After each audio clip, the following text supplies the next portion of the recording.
Good morning. Good morning. What's good, everyone? Appreciate everyone checking in. It's another beautiful Sunday morning for some good, delicious podcast news of nerdy tech and nerdy news. We got a full plate for y'all this morning, and it's finna go crazy because I really Oh, thought it was review season, but it seems like it might be layoff season and strike mode because there's a lot going on in the industry. But before we get into all that delicious drama, how y'all doing today? mm. Lady Gunner, how are you doing? Uh, I'm doing good, just trying to focus on the grind. I'm trying to hit goals this new year. We finna hit into February. I achieved one of them. Got about three more to go. But how are you doing? Great. You say you have about three motorboat. I said three more to go. You got three more Okay. goals to go. Yeah. Well, Okay. good luck on those three goals. I've been pretty good. I've been chilling like a villain with Bob Dylan on penicillin, trying to make a cool billion. Sound living. Um, with that, as you guys can see, my girl made it here. So Storm is in live and living color, live from Disneyland California Adventure. She's glorious, and I actually made an unboxing video. It's pretty much done. I've just got to do some voiceover work, so you guys can maybe expect that to be uploaded. Um, Probably Monday, either live Monday or Tuesday, depending on how Monday morning goes. So we'll see. Um, but I'm good. I'm good. How are you doing, Perry? I'm doing all right, man. School's going better. Knocking some things out. I've been playing some Monster Hunter World lately. It's been quite therapeutic, and then I've been reading some manga, man. I've been enjoying it, enjoying the hell out of Yeah, it. Got some good content out there. Trying to knock wonderful. out these 1,500 chapters by the end of the year. Yes. 1,500 chapters. That's a lot of chapters right now. You know what else? There's a lot of. There's a lot of people in the chat right now. It looks like we got 8 viewers and 5 likes. Let's fix that, guys. Let's get up to 10 likes before we kind of get rolling here. But obviously, we've got a lot going on as far as things go. So do we want to start with Microsoft? Do we want to start with like the Marvel slash like gaming stuff? Like, where do you guys want to start this morning? Man, so let me go ahead and start this off because this is something I've been watching for quite some time. Let's go ahead and kick it off with the layoff season. If anyone has been watching the news lately, as far as layoffs, it has been a slash. What they say in that Batman movie. Um, no, I'm done. I'm down. I dig. I slash. That's Um, slice and dice, a slice and dice. But that's what's right? going on right now within the tech industry, and then more specifically at Microsoft. This week we had a major layoff with 10,000 people getting laid off at Microsoft, and the drama behind Whew. that has been ridiculous. Not only was it 10,000 people at Microsoft, you had 18,000 from Amazon that was laid off, and then you had Google that followed, and then you had So is Salesforce. Google. Google is like 8,000, and Hmm. I know Salesforce. I know particularly there's a Salesforce office here in Indianapolis, and I want to say they shut it down completely. Oh wow, I didn't know. I didn't know about the Yeah. Salesforce office, but I got the numbers right here. Amazon 18 people, Google 12, Meta with 11 in counting, Microsoft at 10 in counting, Salesforce at 8 in counting, Twitter at 4,400, and then we got Goldsman Satch, and that's 3,200. On top of you got 1250 at DoorDash, shout out to Pack, and then just a few more. So it's been wild, man. And There's been some and wild things going on in the and tech just to industry. clarify what he says, there's been 12 and there's been 10 and there's been I think like 15 or something was thrown in there. We're not talking about 15 or 8 people. We're talking about 15,000, 10,000, 8,000 people. Just to clarify, so Yeah, there's like almost a quarter of a million of people that have lost their job in the last 2 weeks. yeah. So no, that's overall in the last 2 weeks. You're looking at 40,000. Yeah, So that's okay. So overall in the last few so a months nickel of a of tech. million. Yeah, yeah. So over the course of the past few months, it has been 400,000 people have lost their jobs, and particularly in the tech Eesh. industry. And then as within the last 2 weeks, I believe it's 40,000. And with that, because I spoke about it earlier this week on Facebook, it's due to overhiring during pandemic. There was a lot of mistakes made as far as the future insight of what could happen. A lot of people didn't take their time to watch where the trends were going to go. With the pandemic, the work from home aspect became a thing. People were online a lot more, and things of that nature were happening. So they were Right. looking at to like, oh, this is the next big thing. This is the next big wave of the tech boom, which was a huge mistake because everyone was so hyped off the NFTs and crypto, and clearly, as you can see, NFTs are worth half a cent now, which is wild.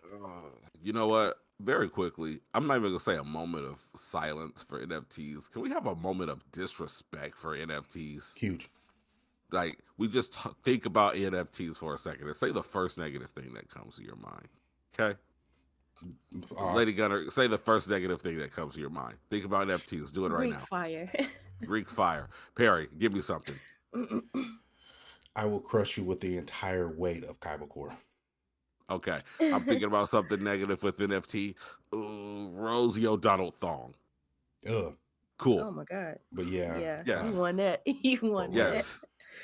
Yes. Let's see. In the comments, really quick, we got our birthday boy Ryan Shelf. happy Happy belated. belated birthday to you. Happy He birthday. says Nick already got my feelings on this, but yeah, it it's to be expected with the recession. A lot of mismanagement that includes certain things like overstaffing and overpaying for certain fields. Not not all, but some for sure. Yeah, definitely. And goes right back to what Perry was saying. A lot of this happened. We just got through an unprecedented time. Nobody really knew what a COVID world or a post-COVID world looked like, and if there was going to be a post-COVID world. Um, Surprise, surprise, we are living with COVID, so we've kind of gone back to a semi-normal state like before COVID. Mhm. We just kind of look at people funny when they cough and sneeze in public now. Right. Um, And you but gotta yeah, but go, it's go, go just to like add to the point, like yeah, you're correct. Like these people didn't know what they were doing. at They all. thought they did what was best, and don't get me wrong, like they invested the right way. Like yeah, to like completely like digitize and cloudify the infrastructure of your company is absolutely the future. However, when we were forced to do that literally from March over to like May of 2020, everyone was like figuring this shit out. Everybody went crazy, and now like it happened too fast. So It happened too fast, but just to get a little bit deeper, because this was going to tie into Microsoft. When you look at a particular company like Meta, they invested in something that what people were thinking about called Web 3, the next evolution of the internet, and it was thrown in with so much money, but no type of tangible profit within that. It was money spent on an idea, with virtual reality become a thing that's going to be part of our lives, which it's going to happen, but it's going to be a slow trickle. Not to be, deriding them, but Sony is showing how to slowly progress the adaptation of VR with their yeah, games. And there was no forethought within that. Now, my team lead actually built out the infrastructure for Meta when it came to their virtual reality aspect. And he was telling me everything that came with it. And he was like, man, they're so unstable what they're trying to do. There's no true leadership. It's just winging it at this point and trying to get their the biggest return for a little bit of product. yeah, And that's something that's very it's it's hindering in the tech industry, but as well as I it's just not good in my sense. Um, yeah, there and with the fangs, if anyone knows what those are, Facebook, Amazon, um, Google, and all the big boys, there's a lot of what will I say? They don't have too much growth anymore. Their big boom already happened, so they can only get so big at this point. yeah. Mm. They're And they're the big fat guys, on the throne. right, so So there's not many more places they can go. They've at this point just like you're just taken there. over the world. Yeah, they're trying to keep going, but it's like, bro, you're the biggest things out there. So at this point, it's just what else innovation can you have? And it's really Trying just to gonna, make that distance longer. yeah, exactly. They're gonna like 100% try to make that distance longer. And a lot of these Mhm. unicorn companies is coming up in Silicon Valley, which is going to burn soon. Um, they're trying to be the next thing coming, Man. but That instead, is if they don't get flooded out first, because goodness. man, it's going crazy over there. But it's like for me, there's so much holes going on right now and not enough patching to fix it. Like everyone's like, what's the new thing? What's the new thing? Where I'm like, we have not even practiced good management and maintaining what we have now for Hmm. any type of good growth. And I'm like, on just infrastructure wise, you guys have so many open holes where cybersecurity just, man, this is fun. This is a playing field. But just to get Hmm. back and focus on Microsoft, a bad business deal in the result of laying off 10,000 people. You spent $17 billion on two huge products that you're trying to get the acquisition for I think Activision and that Blizzard. I think the acquisition for Activision Blizzard was more than that. Oh, I think I no, think no, no. It I think was that was for the AI system. no, Let no. me let me see. The AI was seven. No, Activision, I think, was 10. The actual AI system, Chat GPT, was 7. Okay, it But was 7 for them. yeah, Yeah, no, because I'm looking right now. Where they, is it at? I'm Yeah, say, so no, the Activision Blizzard is for $68.7 billion, okay. sir. I'm sorry, 68 point. 60. So between all of their acquisitions, they're looking at a cool young $75 billion. 75 It's chump billion. change. You 75 know, whatever. billion. Okay. 70, $75 billion is absolutely not going to feed those 10,000 people you laid off to prepare for a bad fiscal year. You know what I'm saying? $75 billion is absolutely not going to help, especially when you're laying off 10,000 people and they have more than 5 executives that are getting paid over $50 million a year. That $50 million plus the other $75 billion absolutely could not feed those other 10,000 people that they laid off. Like It they could did not. what they had to do. They had to do it because 75 75 billion, $50 million is just not enough to feed 10,000 people and their families. It's Not at just not. all. It was not feasible. It was It's not. not. It was It's not. oh, like no, Ryan. They have so many things that need to be good. And talk about game development in about 343 in Microsoft Ooh. Studios. Let's Ooh, go let me have ahead. it. Oh, Mm, let me. I've okay. did my laps. But before I Let give me my laps, Lady Gunner, how do you feel about the spending of Microsoft in the laying off of people? How do you feel is that as a consumer of video games and just a human being in general of what you're seeing, what's going on in the industry? I feel like the layoff was kind of weak because Microsoft is already considered Big Daddy Warbucks. But Excuse me. I feel like this is that was cute. I feel like this is just allowing people to go ahead and buy that PS5. Come to PlayStation, baby. Like You said come to death row.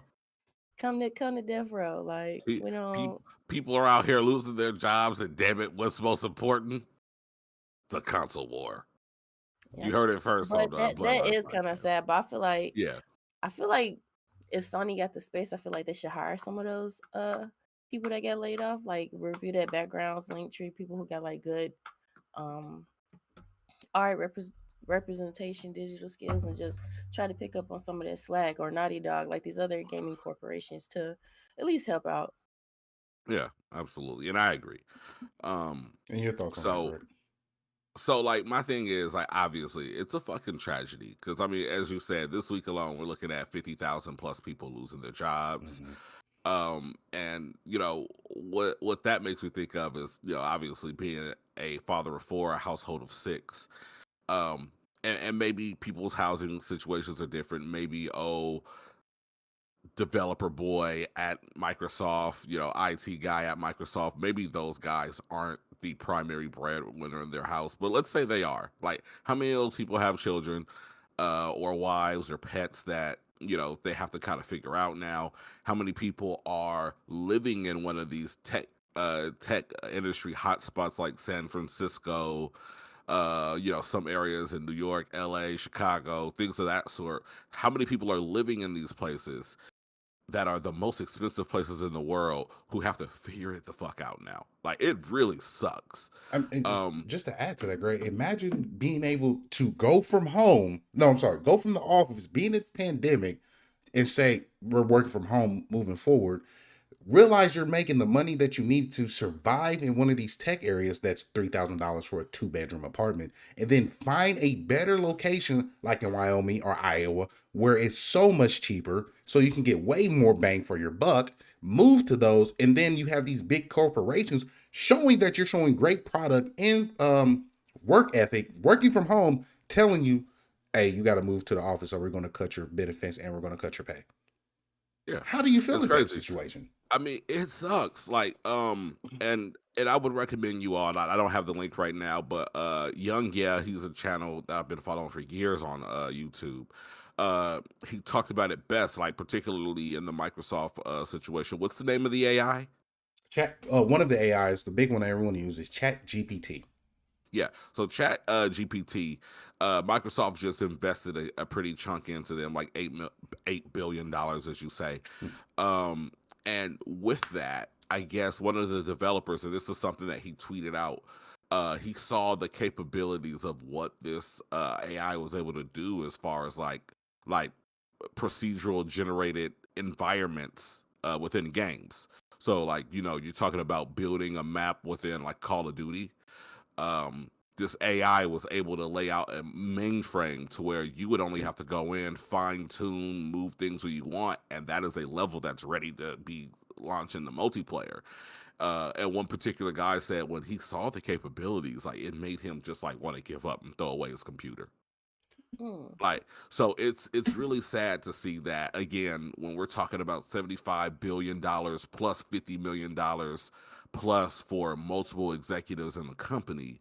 You're laying off all these people, and then you're spending money that will essentially ensure that even once you guys start to hire back some of these people, you'll have enough AI infrastructure in place to where maybe you'll only need a quarter of them, maybe you'll need half of them. And that's Um, something, and not to cut you off, I want to give more yeah, information of Chat GPT and the capabilities of what it is. So, someone, as for myself, that uses this bad boy, Chat GPT is Google on steroids. It is allowing developers, not on the artistic side, but the developing side, to Google information at a very fast pace. Instead of going to these links or instead of heading to Stackflow, people are using chat, AI chat. I'm not going to keep saying that to help them out with these infrastructure. But like G said, you still have to make the edits. You still have to make it look clean. You still have to move things around. It is not a perfect system, which is beautiful. It is going to make essential these workers' job easier. We was already all going to the same place and getting this information. We're not out here recreating the wheel. There's no need to do that. There's no need to use that extra thought process to make these things work. What the biggest thing and that I'm fearful for is people thinking that, oh, it's going to take all our jobs, it's just going to be this, that, and the third. And I'm like, no, allow it to be incorporated in your life where it's a tool, an extension arm for your work that you're putting in.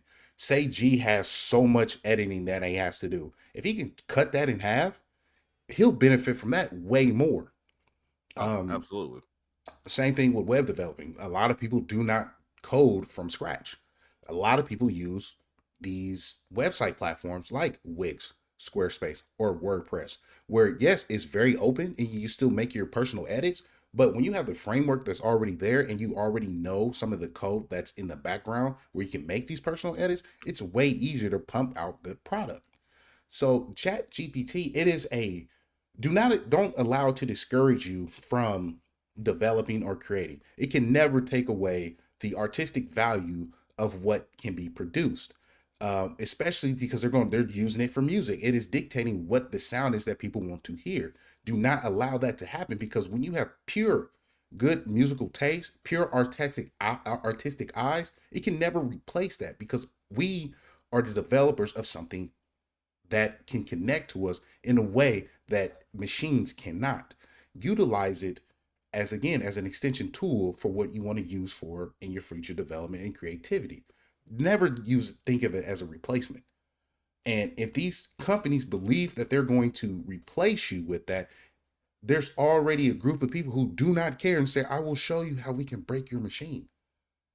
They're out there. They will use your machine against you. And you think you're going to stop them? No, there's already many holes in the products that you have. Remember that. You ain't safe unless you Apple. Even then. And I mean, yeah, and Apple's not 100% safe. The only thing that Apple has going for it is the fact that everything within their network is proprietary, you know, versus like most other sources are open source on some level or another. So, I mean, Apple's the safest, but even Apple's not foolproof. Open source, Linux. So, well, again, I understand to the untrained eye, but shout out to Linux. Shout out to Linux. Yes. But let's go ahead and backtrack for a little bit and kind of get back on course. So we were talking about poor management at Microsoft earlier. Shit management. I wanna kind of wrap back around to that because Greg has been saying this for years. What has Greg been saying for years? Greg has been saying for years that Microsoft and Xbox have something fundamentally wrong with their studio management in the gaming industry. There is no reason why, like for instance, Insomniac Games, since the PS5 has come out, has dropped more games by itself than the entire Xbox Studios has dropped as a collective. So kind of getting into that, and why I say that is because we're talking about layoffs. Microsoft laid off 10,000 people. And what we've heard a couple days after that announcement was made, 343 Studios, more in particular, the studio that did not create, but actually makes Halo in the modern day, was hit extremely hard. We don't have specifics, but we know that they've been hit extremely hard. And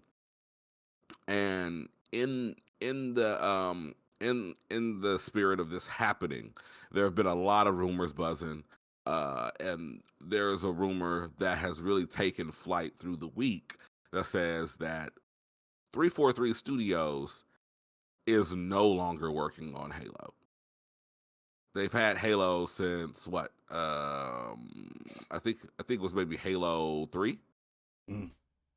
Because I think Reach was probably the last one that Bungie did before they handed it over. So I may be wrong. I'm not the biggest Halo fan. So if anyone in the chat knows, definitely you can let us know or Google it, however that works for you guys. So the thing is, I got you right. What was that?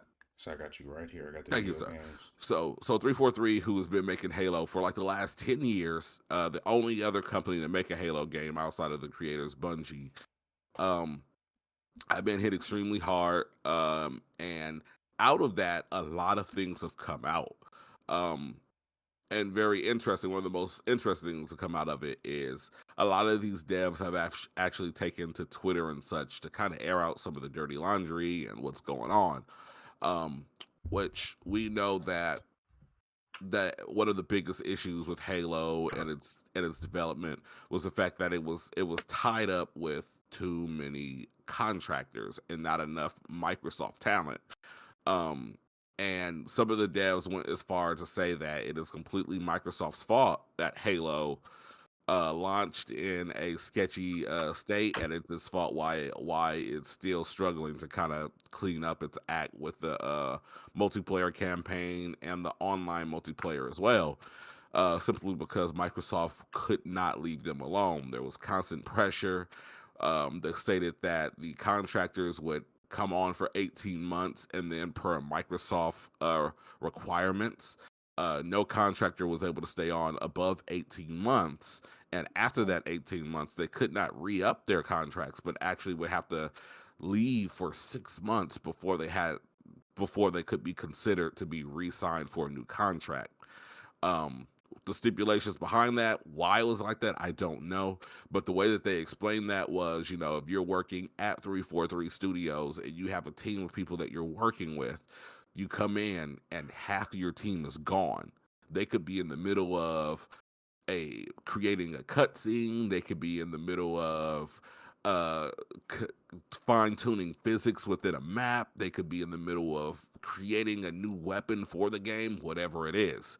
And they would at that point have to go and sign for new contractors who were picking up in the middle of tasks that they had no fucking clue what was going on, and would have to kind of pick up the pieces, get debriefed the best they could, and continue to make some of these things to the best they could understand.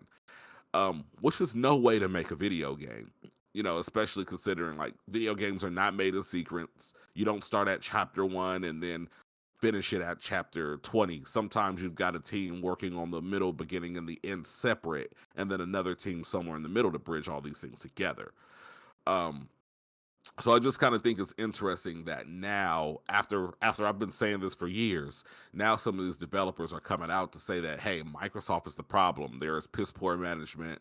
They're not managing the studios. They're not making sure not necessarily that we don't need what we have to make the game, but they're not setting us up for success. Even some going as far as saying like, this is what happens when you throw money at a project and you ignore the passion of the people that come behind it. Um, so obviously, Lady Gunner, I know that you were just saying, hey, come to PlayStation, all that good stuff. Like knowing that Microsoft is getting down like this right now, and knowing that they have a handful of games that are supposed to be coming out this year, like where does that put you as far as like your mindset with how Microsoft looks and how Xbox is looking at this particular moment? It's looking like their content is gonna be mid, just because like yeah, you can use the AI for mostly everything, but like it's still attention to detail, the grouping, editing. Like I feel like AIs can only do so much. Like yeah, they can make it look perfect, but I don't know, you can't really put emotions into it. Like I don't know if you like understand what I'm trying to say, but Yeah, and it's so to And be clear, I don't think that any of the current games are being made with like the heavy AI system in which we're referencing earlier. I do think those are things that they are like testing and fine tuning and finding a way to help that to impact their bottom line. This would be just more so the games that we already know that are made more or less in the way that we would expect them to be made as of recent. But nonetheless, still kind of unfortunate. Perry, I heard you kind of chiming in. What was that? um, I was going to clarify for Lady Gunner. For me, it's you're losing your flagship. You're allowing your flagship to be outsourced. I mean, to be outsourced to third party. That doesn't make any sense. It's like he is the creator of the sauce. If you don't know what the sauce is copywritten and trademarked by the ones of the Wolves Den. If you want some, you got to come get some. But it's Gang, like G is in-house sauce. He gave myself and two other people who are part of the Wolves Den to be initiated. You have to go through the Wolves Den training mechanism, in which you are not allowed or be married in. Shout out to Kiana and Jasmine. Um, mm-hmm. I it's in the fine print. I have to read it. Um, and he gave us the sauce. He was like, y'all can make this at this point. I'm giving it to y'all. That's him growing in-house. Why would you give the something that you created where you can build upon to someone else that can help the families in your company grow, but you want to outsource it at a cheaper price? You're going to do it for a cheaper price. Okay. Okay. So let me stop you here for a minute, Perry. Yes. So to kind of continue on what Perry's referring to is, like I said, there was a rumor that 343 Studios would be taken off of Halo duties. Overseeing And it. that it would be passed on to a third party or outside company in order to make Halos and moving forward. Now, since then, and this actually is a new report that came out, I want to say midday yesterday, maybe last night. But 343 Studios did come out and make a statement. claiming, and we don't know how true this is because we've seen shit happen where studios or developers, publishers, and everything in between will say, "Oh, well, no, that's not happening." Like Sony said, "Oh, no, no, no, no, we didn't acquire Blue Point," despite the fact that they accidentally published a graphic that said they did, and then 2 months later, boom, hey guys, guess what? We bought Blue Point. So that could be happening here. But 343 Studios did release a statement saying that they will continue to work on the multiplayer online for Halo. Single player was not mentioned, and that they will be creating Halo for the future. Again, we don't know how true that is, This is the second because time companies lie all the time. Nightbot But has clowned me. what was that? This is the second time the Nightbot has clowned me. The Nightbot has hit on you. Oh man, And he keep Nightbot it is straight. savage. Nightbot is savage. Yeah, Nightbot says that Nick is a funny looking guy. So yeah, I'm sorry you look funny, Perry. It's Sorry. okay. It's fine. So over to the comments for a second. We got Ryan Shelf. Halo should have been the Redeemer. Their glorious comeback, and it fell flat from the trailer to the release. Even to now, it's a damn shame. Even if you're not a big Battle Royale fan, Halo Infinite should have had a Battle Royale. You know what? I agree with you on a lot of that. I do think that Halo Infinite should have been a return to form. They marketed it as a return to form. Yes, it was troubled since the first trailer where we saw. I forgot what they named the Gorilla Grodd looking guy. And and of course it came out. We didn't have the multiplayer for a campaign. We didn't have Forge mode. There was no progression system for like the online. These are all things that could have been remedied by another delay. And that kind of wraps back to what they say is a delayed game is always a better game. It may not be a perfect game, but every time you delay the game, you're giving your creators more time to do more things. Now I get it. The Xbox Series X and S were launched with Master Chief plastered right on the side of the box because they initially thought that this game would be ready for the launch of Xbox. I get it. But that brings us back to one, what would this game have looked like if it would have launched when the Xbox Series X and S launched? It was going to be And shit. two, what would this look like if they gave it an unfortunate another 12 months to gestate before it was released? Do you think that would have made all the difference? Do you think maybe it still would have been kind of middling? Like, what do you think, Perry? For me, it could have definitely changed. Any more time for games to be developed fully, I am for it. But it would, I don't know. It's hard to say. Because yes, the game could have been fully developed at that point, but also at the same time, you have killed what little air you had in that balloon is completely gone at this point. It's like Yeah. gone. So it could have been, so I don't know. As far as developing aspects, any more time they had testing. So 12 months, Ryan, 12 months adding for, troubleshooting aspects, looking at the holes is beneficial. It could have been better. But Yeah. after 'Cause, that, man, I mean, it's just Because and not to cut you off, but No, you're yeah, good. because I see Ryan says he thinks it still would have been bad. Like I don't know, because from what I hear, Halo wasn't necessarily a buggy mess. It was just missing content. So I don't know, because I mean, from what I understand, the Forge mode came out, online was doing a little better. Um, People found a way to kind of hack into the incomplete version of the multiplayer. Some people were having fun with that.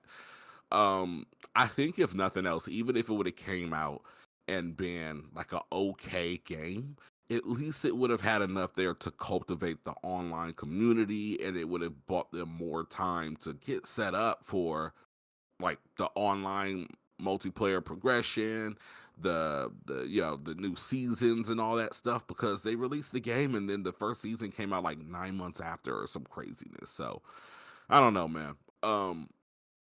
But nonetheless, as we look up, it's hard not to be worried about now that we know what's going on and what's happened with 343 being a flagship title creator with Halo, like it's easier to be concerned about what the hell is going on with Hellblade 2.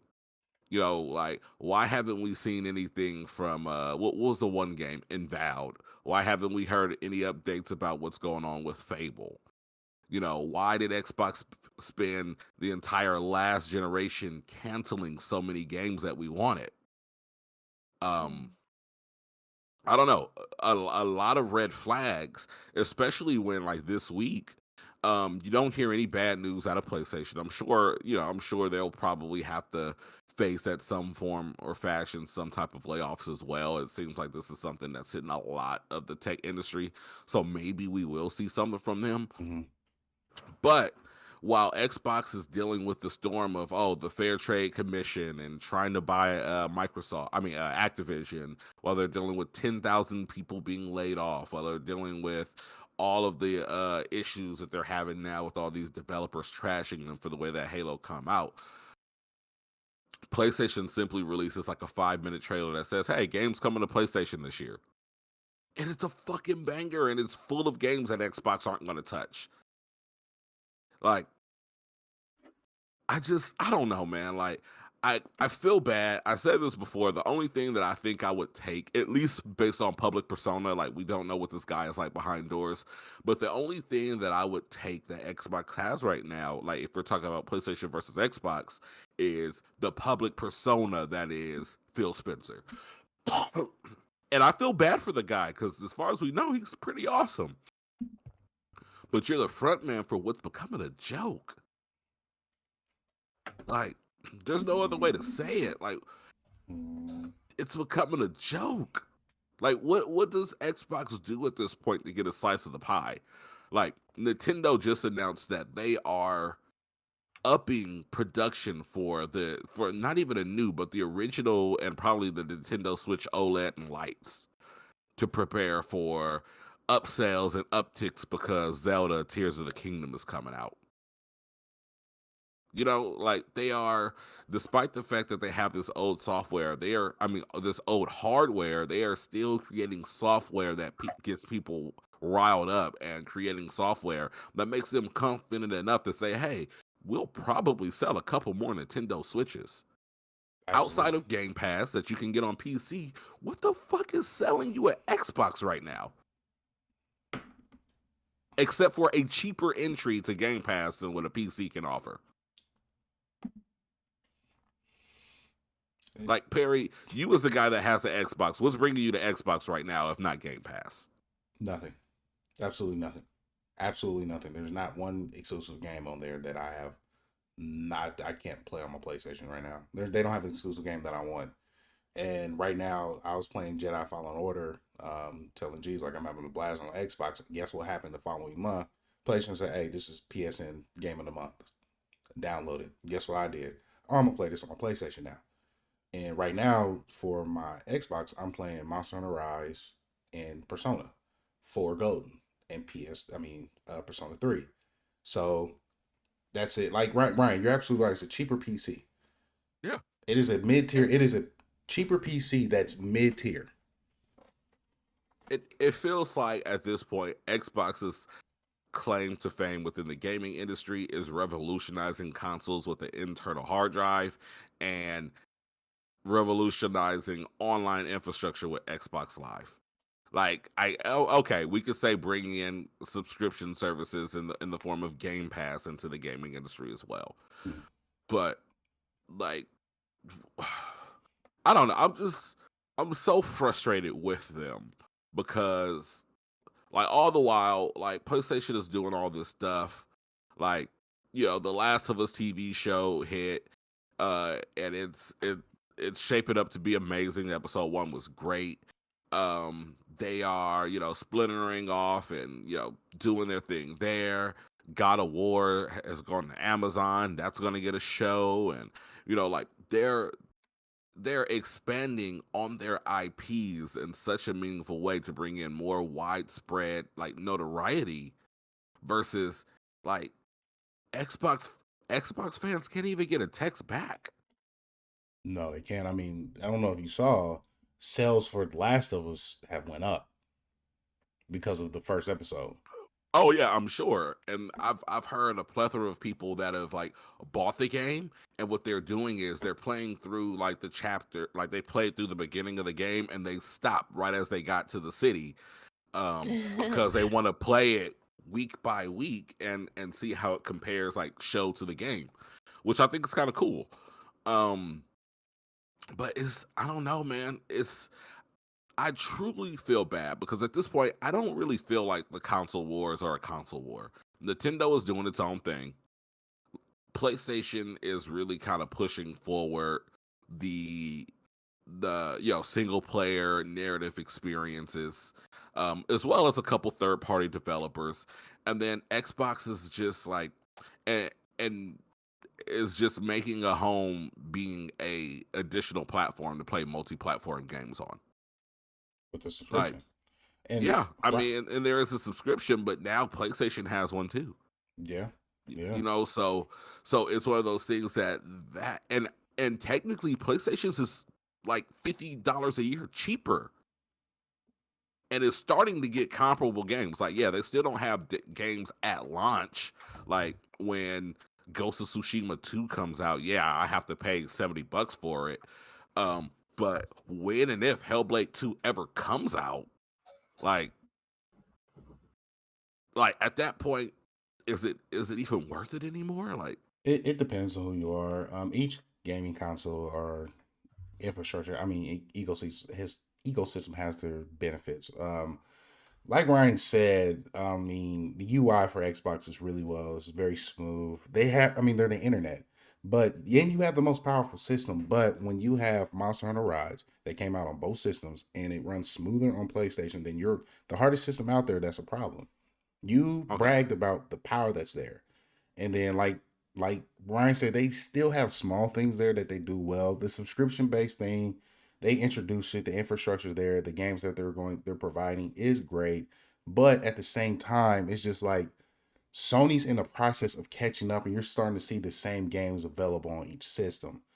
How yeah. long it's going to last, I couldn't tell you. I can't look into the Yeah. future. I mean, and like going back to power, like yeah, Xbox absolutely has the most powerful system with the Xbox Series X. But what this is starting to look like, and I hate to use this comparison, but every year Samsung drops a phone that on paper is more powerful than an iPhone is. Every year they Absolutely. drop, every year a Galaxy phone comes out. It is significantly more powerful than the last year's iPhone. That happens in first quarter. By the time we get into September, iPhone drops a new phone that is A new camera. maybe, yeah, with a new camera that's a little that's still not as powerful as that year's Samsung Galaxy, but it's optimized to hell, to where even though it's not on paper stronger than its competitor, it performs better. And that's what we're seeing is like PlayStation is kind of getting its Apple on. Like, yeah, whatever they're doing is not on paper, like sheer numbers wise, is not as powerful, but it's outperforming more commonly. Like PlayStation is running better than Xbox Series X games are. So what do you really have? You know, I don't know. It's frustrating, and I feel bad for anyone who's like sipping the Kool-Aid on the side of Microsoft, who's a loyalist to a fault, because you're missing out on so many wonderful experiences trying to stay loyal to someone who's not being loyal to you and their developers and getting these games out, Mhm. so that they can be enjoyed. So I don't know, man. It's a lot. There's so much going on with Microsoft. Lady Gunner, any final thoughts of what's going on with Microsoft and how you feel about them? Mm-mm. Fair. She There's said no. she's sick of them. Yeah. Tell him Yeah. again, Lady Gunner. They Tell him just just out come here, to they death out row. here being, they just going down bad. Tell him to come to death row. Tell him again. Hey, you might as well come on to PlayStation Death Row, Sony Death Row. Right. You know what I'm saying? Yeah. So here we are again. We're We're less back. than a month away from Hogwarts. Mm-hmm. So Hold on, wait. Let's see what Ryan says. They have sweaters for their controllers. Oh my god. Mm. I mean, he's not lying. Yeah. Okay, Microsoft, don't announce something as trivial as Oreos and sweaters for your controllers, and then lay off 10,000 people. You're putting your money in the wrong place. Yes. Like, what is your R&D team doing? Whether they say, let's make sweaters for controllers. Let's spend a year's worth of salary from one of the 10,000 people, right, to manufacture a boatload of sweaters for controllers. But Because then let's fire that guy because we spent his salary on sweaters for controllers. Yeah, like, let's not do that, okay? It's a terrible way to stay in shape. it's the worst way to stay in shape, ladies and gentlemen. Yes. Oh, by the way, we're up to 10 likes, so I appreciate all you guys in here. Looks like we still got a couple people. If you are in the chat, you've been here hanging out for this long, if you've not hit the like button yet, shame on you. Hit the like button or I will block you. I'm not really going to block you. But let's go ahead and get into the next topic here because we could rag on how Microsoft needs to get their lives together and kind of get Xbox back where it needs to be all day. You say you're hungry? My kid is hungry. He woke up and he wants to disturb us. So I'm gonna get started here, and then Perry, I'll let you kind of pick up, and you guys will chat this up for a minute. Absolutely. But Hogwarts Legacy is a couple weeks away, and like Yes. the internet, things like to be recycled. And sure enough, if there's a controversy today, that controversy will come back in another 2, 3 years, 5 years, 6 years, so on and so forth. So again, people are upset because people are excited about something that they love. Okay. So to give people background, J.K. Rowling, who is the creator of Harry Potter, came out and made a statement. In my opinion, I don't think it's necessarily a controversial statement. I don't think she attacked anyone at all. And I'm kind of paraphrasing, but in short, she said something on the lines of, hey, if you're born a woman, you're a woman. If you're born a man, you're a man. If you feel different, like whatever, these are my beliefs. Like, live your life, but this is the way I feel. And that makes her xenophobic. That makes her, prejudiced, all these things. So this is my thing. This is something that me and my wife kind of talked about a little bit. So, all right, let's say me and Lady Gunner are just random people. I don't know this person. I've never seen her before. I walk up to Lady Gunner and I say, hey, what's up, lady? And she says, whoa, I identify as a man, right? So, yes, all right, at that point, it's up to me. If I'm going to, I will do my best to try to remember, all right, Lady Gunner wants to be called Mr. Gunner. My bad, dude. Cool, whatever. But in that same respect, if Lady Gunner walks up to me and says, hey, person who doesn't menstruate, because that's a thing. That's a thing. There's a certain community that says that we shouldn't refer to men and women as men and women, but people who menstruate and people who don't menstruate. People who give birth. That's what Yeah, I've or heard. people who give birth. Yeah, I've heard that one as well. So if someone walks up to me and says, hey, person that does not give birth, and I'm like, whoa, I'm a man. Please just call me a man. I am now a bigot. I accept that fact. And that's like, it's really backwards to me that in a world where someone wants you to call them what they want to be called, which is not a big deal. People get on Twitter every day and say, hey, don't call me Bill, call me at Big Daddy B Man. And then you know what people are going to do? They're going to get on their phones and they're going to type in at Big Daddy B Man. No one bats an eye. Someone says, hey, Sarah, how are you doing, ma'am? And Sarah says, you know what? I'm a man. Don't call me ma'am. No one bats an eye. But and this is actually true. There was a magazine that published a story referring to women as people who menstruate, and when someone on a influencer or it's like some type of like smaller time celebrity is like, hey, like I feel like this undermines women. Like, can we just be called women? Like, it's okay. Like, I get it, but we're women. Hmm. Now people want to cancel that individual. And it's essentially that's what's happening with Hogwarts Legacy is people are upset because people have opinions and thoughts and lifestyles that they live. I understand if someone is saying going out of the way to say, hey, GAY people should be KILLED. I understand that they're saying that you are not a human being if you want to alter your physical anatomy. Like no one said that. So I don't know. I think it's a really weird situation where you can say something like, hey, that guy has a penis. That's a guy. And that's a problem. That shouldn't be problematic. But furthermore, shame on people that are like shitting on people that are excited about something they love. Like, if you're not going to buy the game, don't buy the game. If you're going to buy the game, kudos to you. If you want to buy the game, but for some reason you are like feeding into like the cancel culture, instead of canceling, which doesn't help anyone, there is a simple way that you can fix this problem. The game costs 60 to 70 bucks. Spend the 60 to 70 bucks on the game. And then also with that, turn around, take another 60, 70 bucks or whatever you can afford. Find yourself a charity that donates to the transgender cause or LTG or LBTGQ. I'm sorry, it's too long. I don't remember it fully now. And donate to those causes. Like, because guess what? Donating 15, 20, $30, $60 to some teenager in need is actually going to help. But hey, Lady Gunner, you know what's not going to help? Hmm. Being on Twitter and Facebook and Instagram and shitting on people that are excited about something that's bringing them joy in such a shitty world.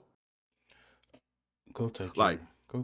Go take care of your child. I have yeah, things to so say. yeah, that's what I was gonna say. I'm gonna go like I know Perry, you're probably about to go ham.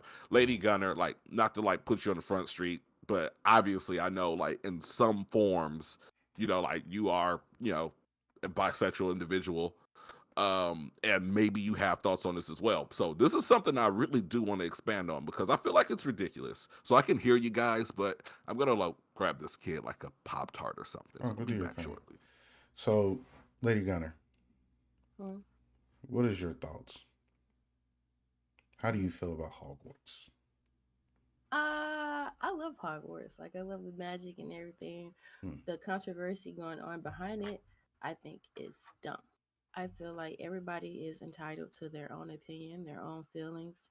Like Hmm. if J.K. Rowling says she feel like a man is a man, a woman's a woman, that's how she grew up. That's how she was raised. She don't have to change her thinking into 2023, 2022, 2021. Like Hmm. no, I'm not doing it either. I still now if you walk up to me like I identify as a woman, you got a full facial hair, deep voice, that's you. I'm gonna call you ma'am or whatever. I'm gonna respect your boundaries, but in my brain, I'm still gonna think like you're a man. I'm not gonna out loud say oh you're this and you're that. Like that's disrespectful. But if you identify as a woman, but you're a man, you do your thing. Or people that be like, "Oh, I'm non-binary." If that's how you feel, that's how you feel. But if you ask me, "Well, what do you think about me?" and you coming up and like I said, you got facial hair and you're a deep voice dude, but you wearing a dress and you saying you're a girl, I'm gonna say to your face, you know, I'm gonna respect your boundaries. Like if you come up to me and say you're a woman, you're a woman. But at the same time, I still like me personally. I think there's only two genders. Like it's a male and a female. Now, if you want to go around and say, "Oh, I'm non-binary," okay, that's you. Oh, or what's the other people that's like, "Oh, it's more than just two genders." I don't know how to maintain it. That's not my lifestyle, so I don't Yeah, even look like into it. it's not more than two genders. Your ID says MF. You only have a penis or a vagina, or in most cases, the people that's born with both. But there's no there's no extra out here. So I mean, what other gender other than male females out there? Like I personally don't understand. And I feel like how I was raised and based on my opinion, that's just what I'm sticking to. Like you're not like J.K. Rowling. Like you can't cancel her because of how, I mean, you people try. You can't cancel her because she just thinks there's only men and female genders. Like if Right. that's like, yeah, like I Hold on, let her saw finish a it. lady, a lady on TikTok. She said, I'm raising my son to grow into a man, and then I feel like, you know, if her son decide I want to be a woman, that's his choice, that's his processes, that's his thinking.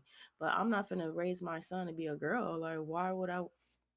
Yeah. Why do I have to do that? Like, You know, and like something I want to add to as well, like even the idea of, because you know, some people again think that there's like straight male, cisgender male, blah blah, like all these different yeah, types like of what? genders. Like one, I can't keep up with that. Like if you want to keep up with it and explain it again, I'll try my best to respect my boundaries as I come across those things.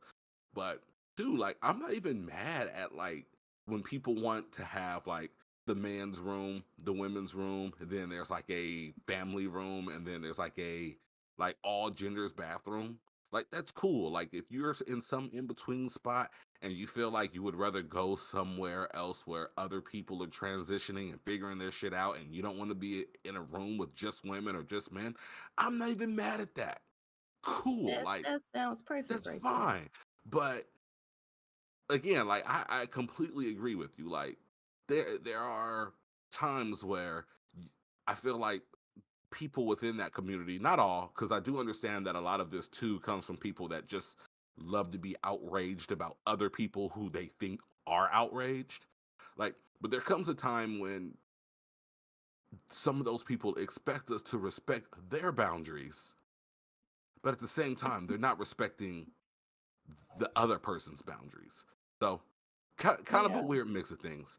I But gotta respect your I'm boundaries. off If you dadding want to again. become a, you want to be a cis male, cis female, but you can't respect my boundaries of, I think there's only two genders, so you're gonna beat me over the head. Like, that's Right. how I feel. That's what I think. That's what I respect. So if I respect you, respect me.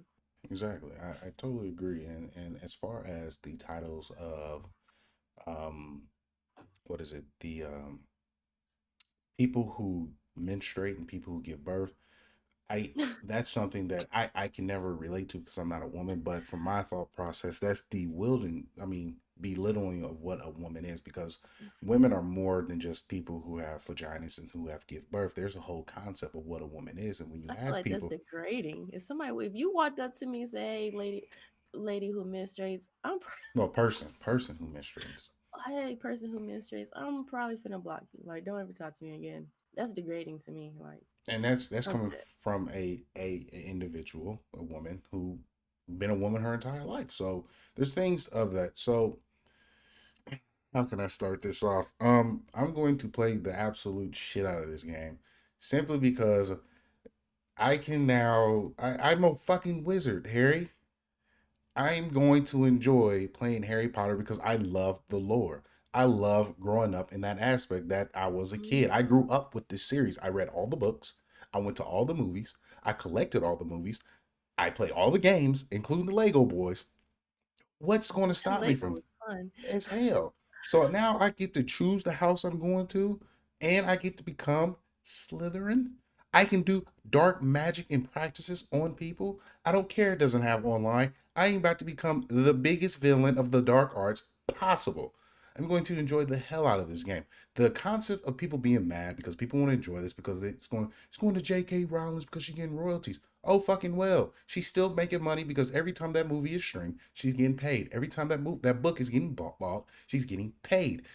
She has no input on this game. And guess what? You have options to be gay or transgender within this game. There are options in here. Bruh. And you have people that are You said like who are okay. developing this game who identify as that. So you're mad, you're well, it's she supports these views. What is that doing to you?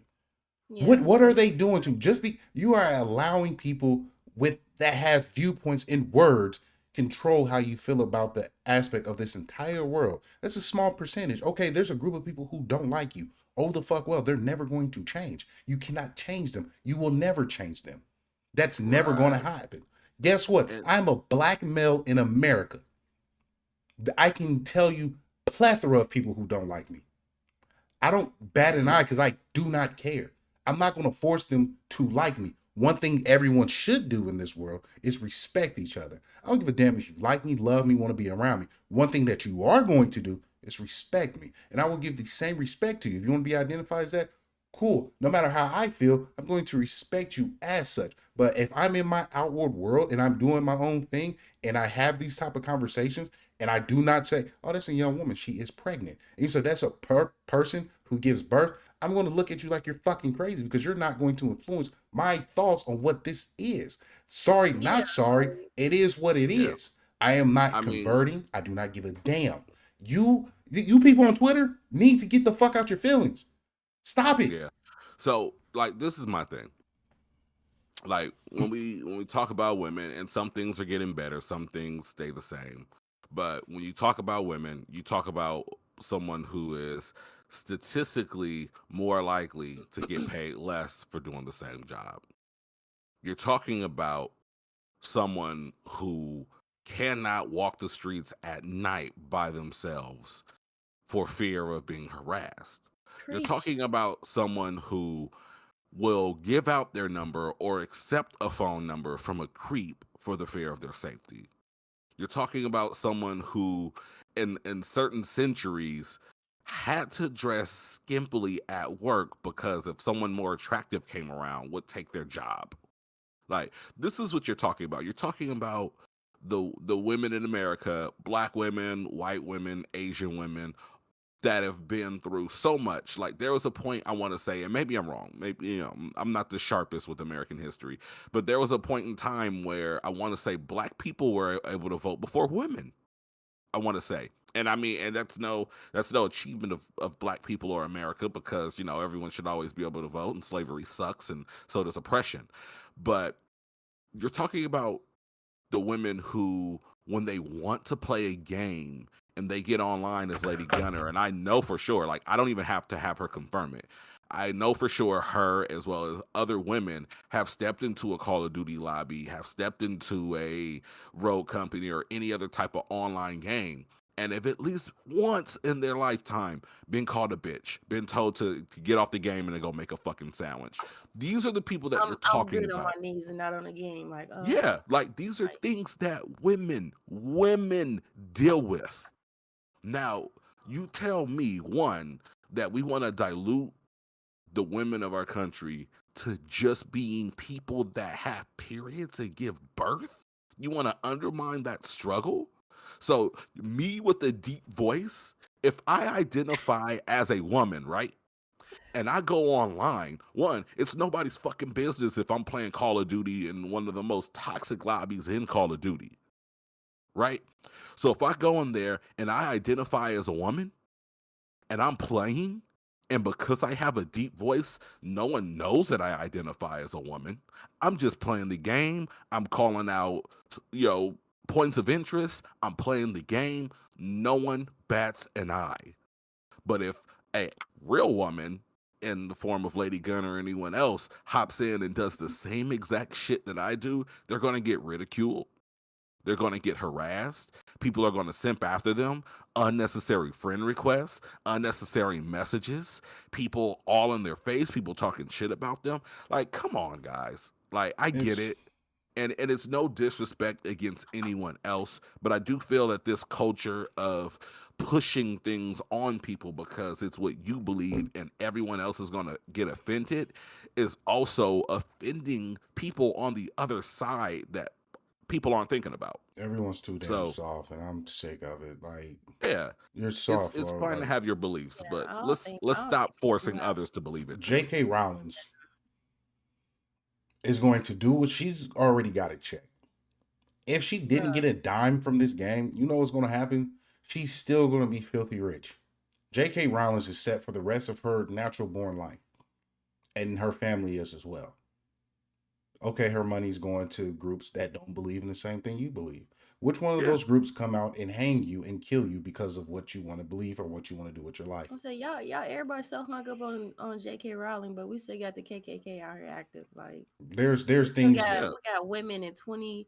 The new year just started, but just a couple of weeks ago, we found out women aren't getting paid the same as men in the gaming industry. Like, yeah, there was literally a young woman who was just killed by a college student for not giving her her number to him.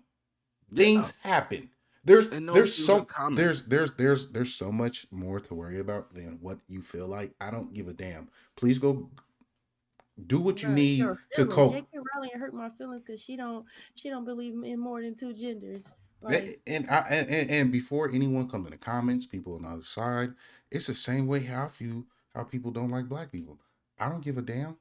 I don't care. I don't. Yeah. There's so many other things that are more present that need focus that can help the growth of humanity that I don't give a damn if someone don't like the color of my skin.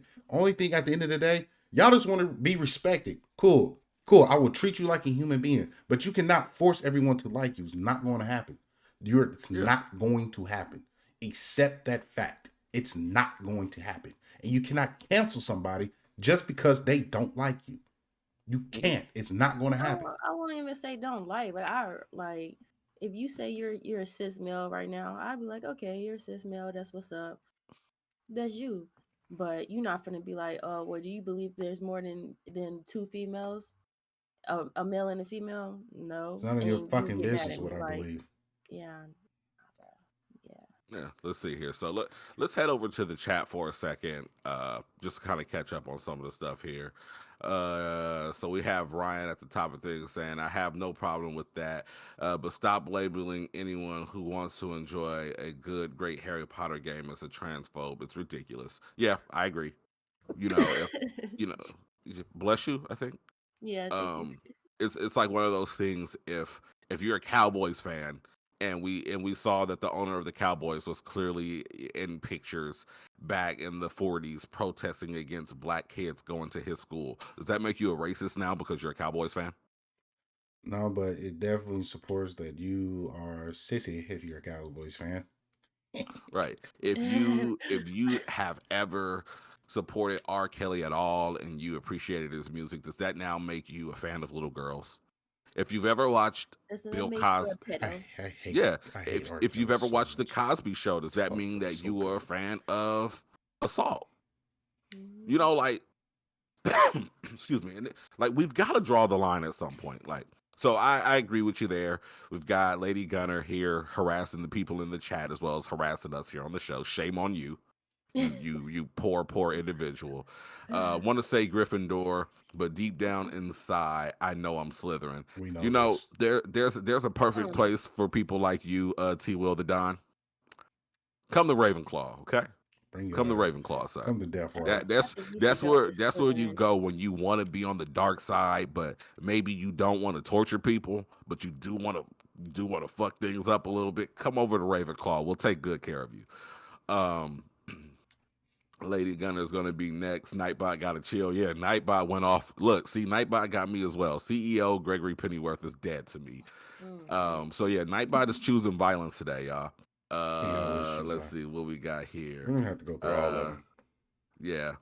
I mean, there's some stuff in here. Look, Ryan says, "Yep," and that's just it. Rawlings may not believe in trans people, but she never said they should be killed. I hate them.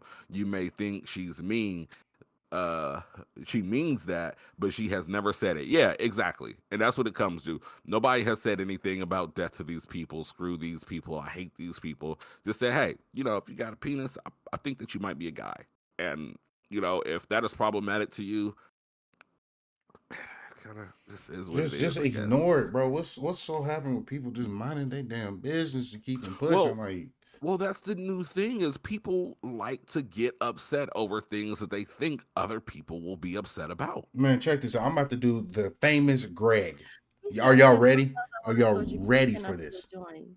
Are y'all No. ready for the famous Greg? I'm about to I give don't know what the y'all. famous Greg I is, but got go you. ahead, I give it to got me. you. Pause. Yeah, pause. Hey, G, you see her? She's walking half naked at Castle Tomorrow with her kids. Okay, bye.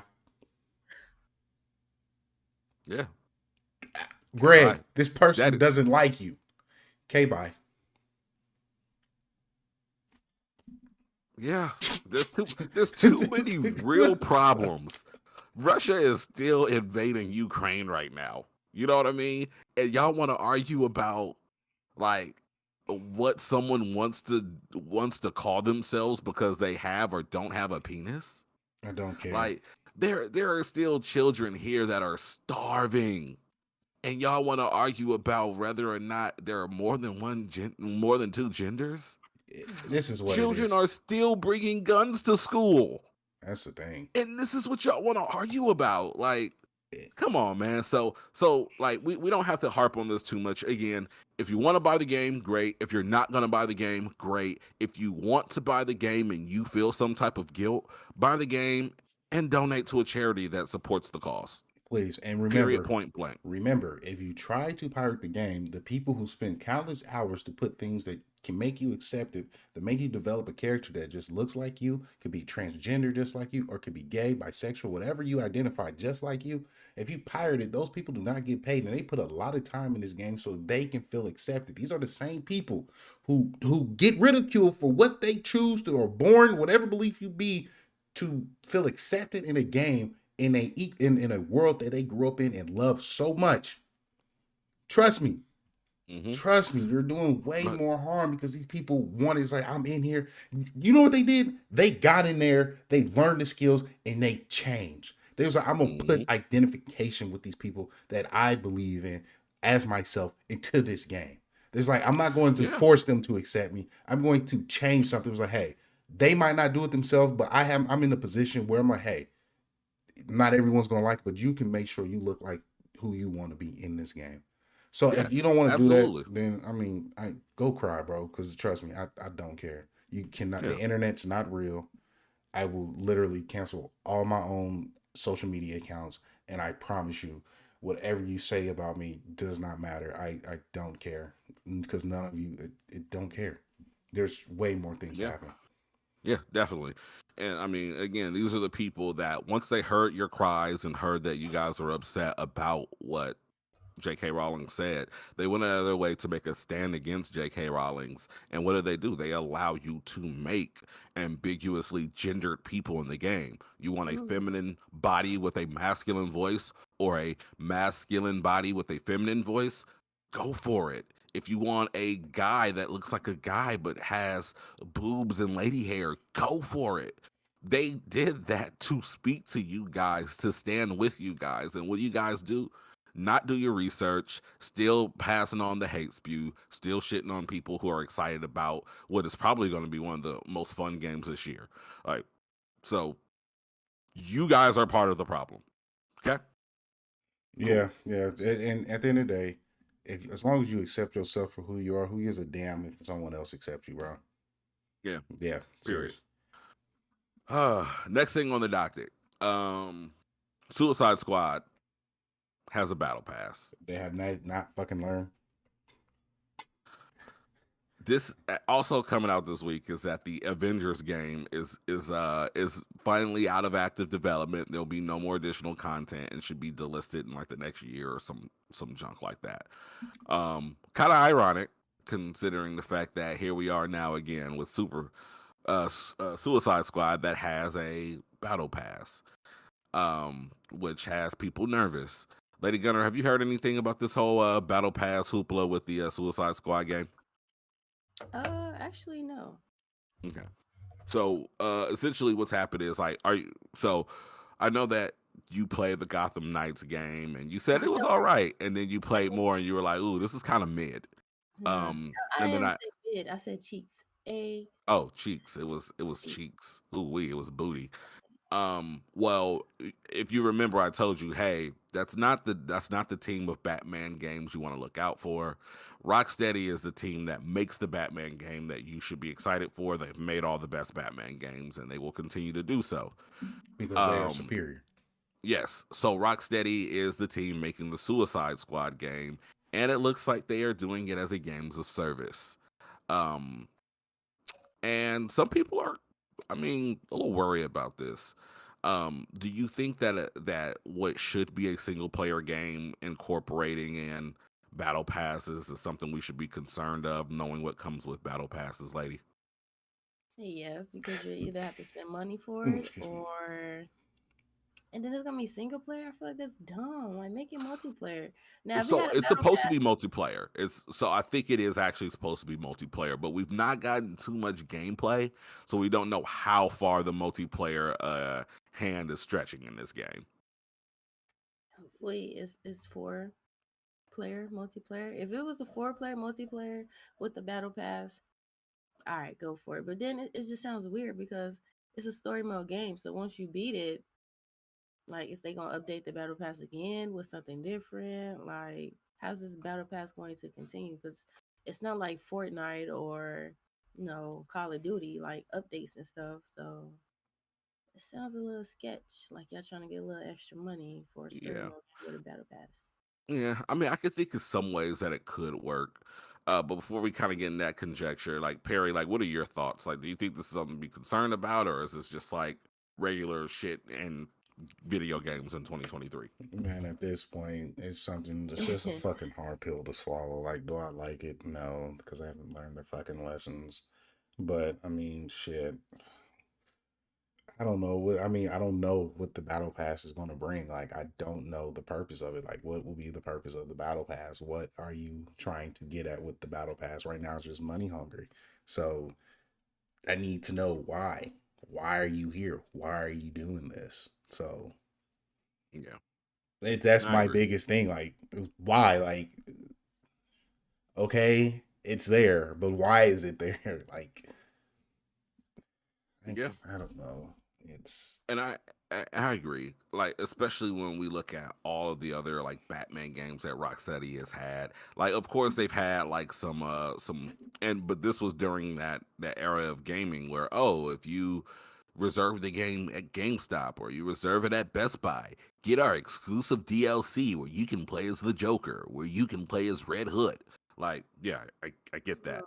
Well, And they were proponents of that back when that was a thing because I remember it took like a year or two after the game came out before you could access all of the DLC.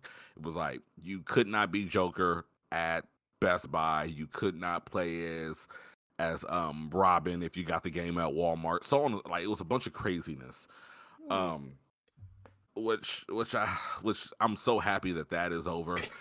um I honestly think that the only way that this could work is like one, if there's a battle pass, make the battle pass like all cosmetic. But with this game being called Justice League Kill the no, Suicide Squad Kill the Justice League, I think the only way that this would work is if you were doing seasons, maybe paying for the $70 game, you already have season 1 and base game. You got your campaign and whatever that campaign does, and then maybe you have like a season pass, kind of like what Destiny does, where they add in more seasonal missions, but they're gonna have to make something a bit meatier, I feel like. And then maybe season 1 you're going against the Flash, season 2 you're going against Batman, season 3 you go against Superman, and but then why not put that like, in the entire base game, well, man? That's no, not. and I agree, but what I'm saying is if they're doing it in the way of like a Destiny is, where we are getting a nice chunk of season and then a big update maybe after year 1, we head into year 2, now we're fighting the Justice League as a collective or something, that would work. But I just don't want to see them like just pursuing this artificially just to get the extra dollar. I don't like And it it, looks that way. and I don't like it. And Ryan has every right to toot his own horn because that man called it. I specifically remember him calling this, and like he's not wrong, man. It's like battle passes for free to play games. Um, I get because the seasonal aspect, what they're bringing, the different skins, the rewards, cool. I get that. Um, Everything else, I'm just like for because this is a single player game, if I'm not mistaken, right? So again, they have alluded to it being a multiplayer game, but considering we've only seen maybe 30 seconds of gameplay, we don't know how the multiplayer is supposed to be incorporated. Oh, so in the words of Greg, we don't know yet. Yeah. Mhm. All So we've really gotten are some really awesome tonal like CGI trailers for the most part. so Right now, I'm not happy because this is just the information that I have. That's what's available online. There's nothing else that I've seen as far as gameplay, breakdowns of any of that nature. So I will hold my full thoughts on that until I see anything else. But as of right now, it's money hungry. It's doing too damn much. It's not providing a full game, and I do not like it. I do not like it at all. Like, there's no way where I feel as though this is going to be okay, because you should, one, give the entire, like, everything as far as what you're doing with the Justice League should be the base. You should get the base Justice League and fight them, have a complete game. If you want to add more to it, add different like big baddies in there that you have to face. Incorporate possible issues digitally that can be released of comic books that you can read that goes along with this. That will be dope. That's worth it. I'm investing good content out of that. But just like from what we're speculating that could happen, no. That's no. I'll pass. I will be on my Ryan and just watching, like, no, I'm cool. Yeah. And that's understandable. Ultimately, I think that we all have the right to be a little worried and or nervous. It's hard to tell exactly where this is gonna go from here. But from what I know, this is a game that's supposed to launch this summer, and we still have only seen like 30 seconds of it. So my brain is telling me here that the reason this is leaking is because there's marketing material being generated for this game, and I would anticipate within the next 2 to 4 weeks maybe, that we'll actually get some type of trailer and get some type of breakdown for what the game's supposed to be. Maybe we'll see it and we'll say, oh, okay, well, this makes sense, and all right, we don't need the battle pass, and hopefully that's the case. But at the end of the day, I look back again at the previous Rocksteady games where, again, like, yeah, you could get a sleazy pre-order to get a costume here or there, but then they also had maybe 1 or 2 costumes from the pre-order, but then the game also had like 15 other costumes in it that you could get by just doing shit in the game. So I don't know, man. It's complicated. And Ryan, I completely agree, man. Like, this is my thoughts on what he said. I'll read his comment and then, I retort. I tell y'all this, and not joking. I think the part of the reason people love Elden Ring is because of the complete game for $60. No battle pass, no paid DLC yet, no loot boxes or pay to win. Same thing goes for God of War. And I feel some way for that, because for me, how I'm looking at it, and this just came in my head, everyone wants to be the top dog and be the very best. It comes with the biggest bag. And like, how can we get rich? And I'm like, what happened to producing something so complete and beautiful where it's like, I gave you a complete game, and I won't use Elden Ring, I won't use God of War, I use Ghost of Tsushima. That was a complete, beautiful game that added more content. It was like, y'all, we loved it so much. Here's a DLC on top of here's online. Where they probably didn't project that to happen, but they was like, y'all did so well. You loved us so much. Here's more stuff for it. And people gravitated to that. Another good thing to look into that was beautiful, Horizon. Again, Elden Ring shut it down because, and it just released when other great games are released. Horizon does that. We give you a complete story. We give you everything you can do with that story. Trophies to complete. Here's an extra extension of the story that we gave y'all. Fill in some holes, some more adventures to go at. That is good. That's DLC. That's good DLC. That's good adding an extension to the content that you already have. Not filling in the holes. I mean, The Last of Us. The Last of Us DLC is literally probably my favorite DLC of all time. Like, that was just a beautiful story that incorporated some backstory of who Ellie was. You feel what I'm saying? Who Riley was, who she was, why she's carrying around this Firefly's pennant. Like, that's good. That's filling in the holes from a complete story that's already been given to you. That's a backstory. That's good. As you continue to fill in these blanks, what I'm starting to notice here is, like, and everything's not perfect. in the world of PlayStation, but it sounds to me like PlayStation's first party studios really as a whole have kind of really mastered the concept of what it looks like to release post game content. Because I mean, Absolutely. all these games that you list are, in fact, you know, PlayStation titles. But even as I look back even further, like, I think that Infamous 2 did a really great job as well. And then they came out with the Festival of Blood that was like a $20, like 8 hour side game that was kind of like a one off story. And, and then again with Uncharted 4, they had Legacy of Thieves, which was supposed to be a DLC with Chloe, and the game was so big they said, you know what, let's make this a separate game and let's sell it for a discounted price. The same thing with Miles Morales, with some of those bigger DLCs, and then you see with some of the smaller ones like the Horizon, they come out as expansions to the game with the Frozen Wild, and now whatever this new one we're going to Los Angeles is called.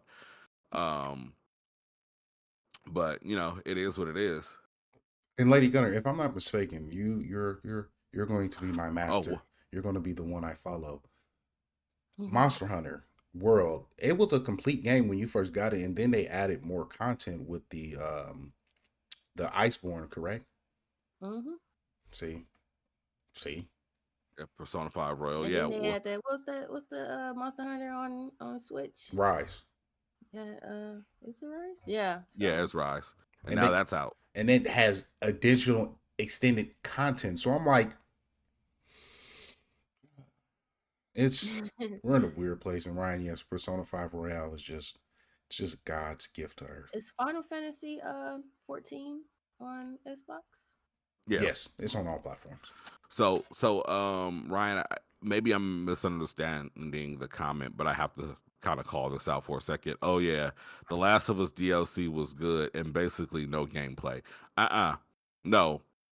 The actual DLC for Left Behind actually incorporated in new gameplay, actually, because the entire Last of Us original game, um, the mechanics were as they were, but it was actually in the Left Behind DLC that they added in the mechanic where you could actually manipulate the humans and or infected to battle each other, so that you could maintain stealth and move through certain sections without being heavily involved in combat. So no, they actually did have a couple more innovations within the gameplay there. So shame on you, sir. But yeah, but season passes, DLC, microtransactions can be used responsibly. Hopefully, they are used responsibly in the world of Suicide Squad. Um, we can only hope for the best. We can only hope Um, for the best, and it's yes. And I know we're kind of getting towards time here. So I have make this.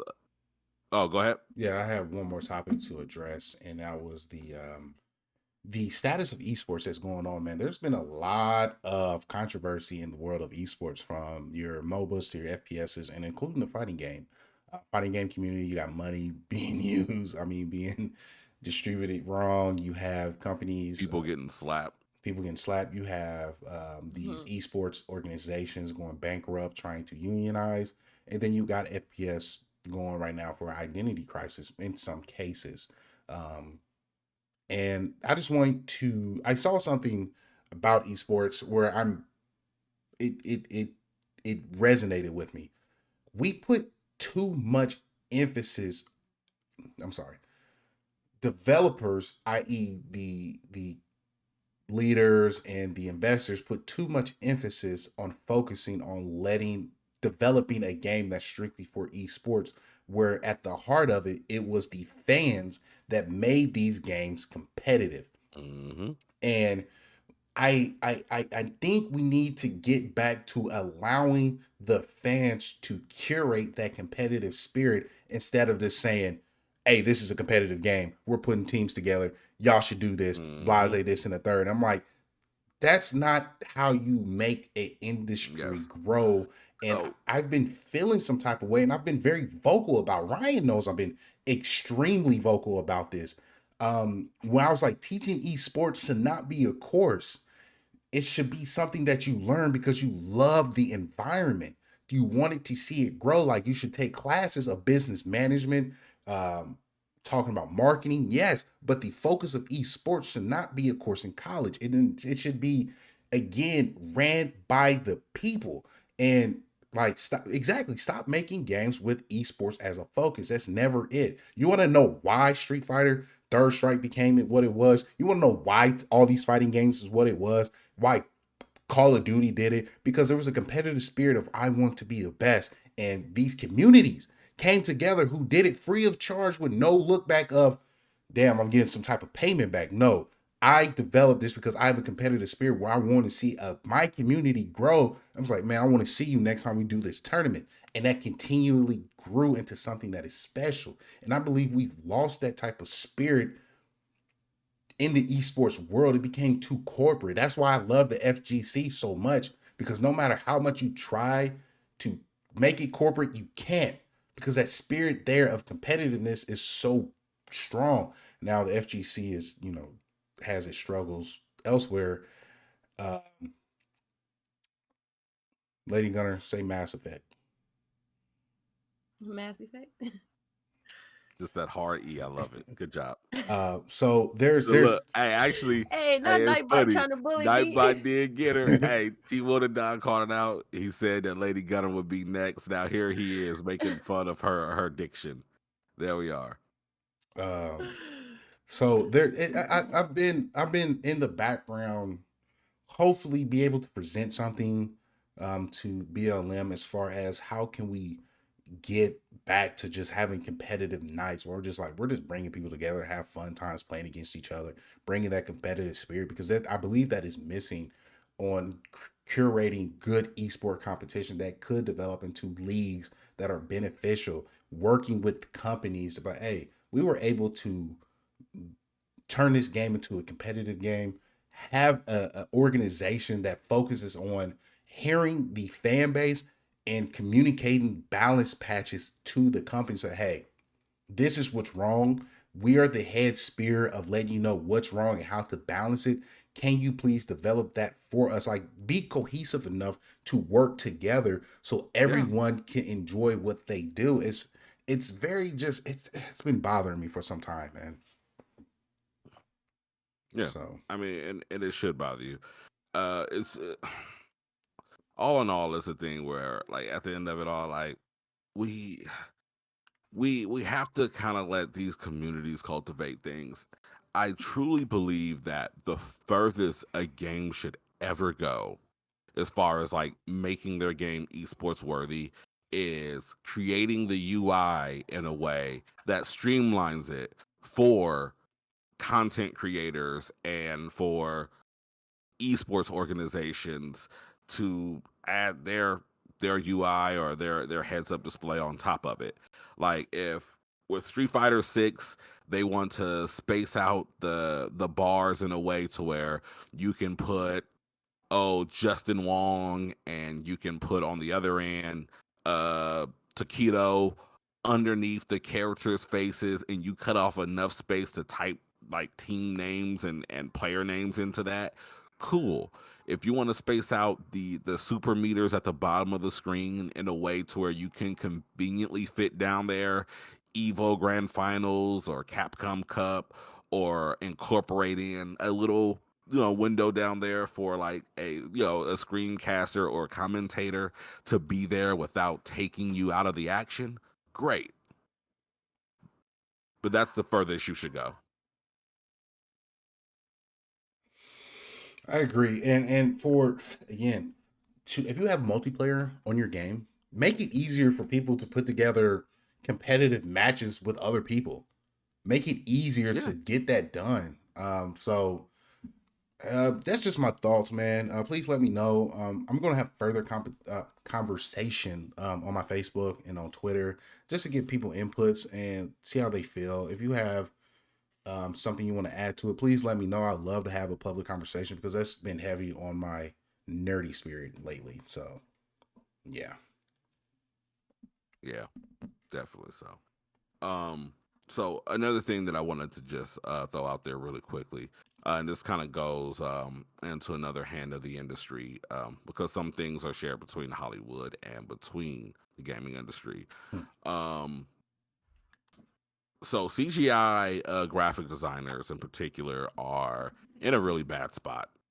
Um, a lot of these people are being forced to work extremely long hours, 80-hour work weeks for months at a time, being underpaid, being, assigned to work what should be a job for three people are being assigned to jobs for one people. There are Person. plenty of gaming studios, I'm sure, and definitely plenty of Hollywood studios that are out here making it extremely difficult for these people to live a balanced life. So much that a lot of these offices and businesses actually have cry rooms where people will go into cry rooms, cry, scream, blow off steam for 10, 15 minutes because their jobs are so pressing, frustrating, with impossible deadlines that sometimes they need an instant release. Um, Clearly not a healthy environment. The reason why this matters is because, we all love to feel some type of way about these movies. But at the forefront of these poor, like, human management resources is actually Disney's Marvel Studios. Um, we see them crank out 2 to 4 movies a year. These movies are loaded with CGI. These movies wouldn't be anything without the CGI. Um, and from what I understand, and I don't know if this one in particular was Marvel, but there was a particular artist who said that he took a job from a Hollywood studio who demanded that he send them a paycheck stub. They saw the paycheck stub and then they sent him an offer that undercut his last job's payment rate by like $200 a week. Like, That's crazy. that's fucked up.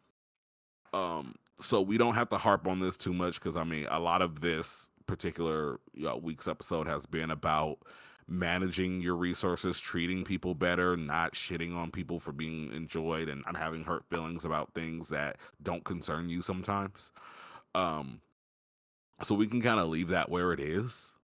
But just something to think about. Those guys are talking about unionization, and I think that when we talk about industry leaders, we have to change things. So, you would like to see, like, for instance, I've seen that Naughty Dog, who has been in trouble for, um, that's been in trouble for crunch in the past, has come out recently and said, hey, we're not going to release our games until we have a for sure window.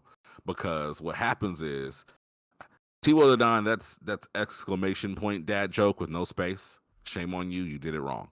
But like I said, what Naughty Dog did is they came out and said, "Hey, we're gonna stop announcing our games too early and start announcing them closer to when the games are actually when we know there's a due date."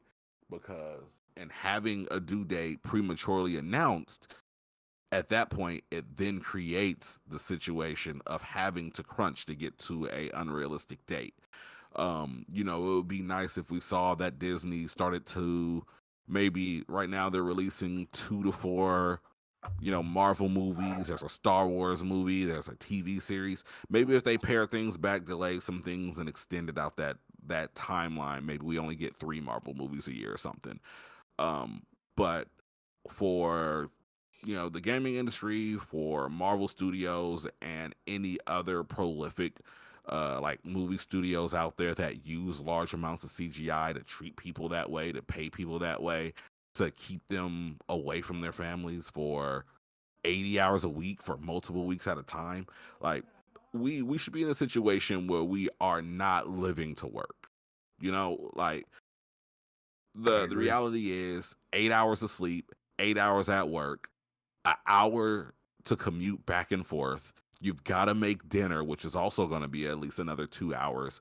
You mean to tell me that based on the schedule that we have during a Monday through Friday, it's expected that we spend 4 hours ish a day living our lives, like conducting our hobbies and splitting that with our families as well?